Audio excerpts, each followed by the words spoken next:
Samsung ইউজারদের ক্ষেত্রে প্রতিনিয়ত যে সমস্যার সম্মুখীনটা হতে হয় সেটা হচ্ছে আমাদের স্ক্রিনশট নিয়ে, গুরুত্বপূর্ণ স্থানের স্ক্রিনশট নিতে আমরা সহজেই পারি না, বা আমরা অনেক ক্ষেত্রে একটু সমস্যার সম্মুখীন হই। সেক্ষেত্রে এটা নিয়ে আর টেনশনের কোনো কারণ নাই, আমরা আপনাদের সহজে এটা দেখিয়ে দিতে পারবো। আপনি স্ক্রিনশটটা নেওয়ার জন্য আপনাকে প্রথমে যেতে হবে সার্চ অপশনে গিয়ে আপনি কিন্তু এখানে যদি লেখেন অ্যাসিস্ট্যান্ট মেনু লিখবেন। অ্যাসিস্ট্যান্ট মেনু লেখার সঙ্গে সঙ্গে এটা চলে আসবে। আসার পর আপনি এইখান থেকে এটা ওপেন করে দিবেন। ওপেন করে দেওয়ার সঙ্গে সঙ্গে এখানে আপনার একটা বারটা শো করার সঙ্গে সঙ্গে এইখান থেকে কিন্তু আপনি home button, back, screen off, volume এবং স্ক্রিনশটটাও পেয়ে যাবেন। সেক্ষেত্রে সবচেয়ে অ্যাডিশনালভাবে আপনার সমস্যার সম্মুখীনটা আপনি আর হবেন না আশা করি।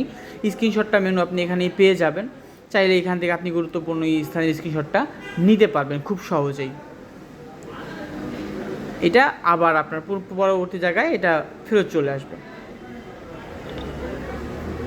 ধন্যবাদ ভিডিওটি দেখার জন্য।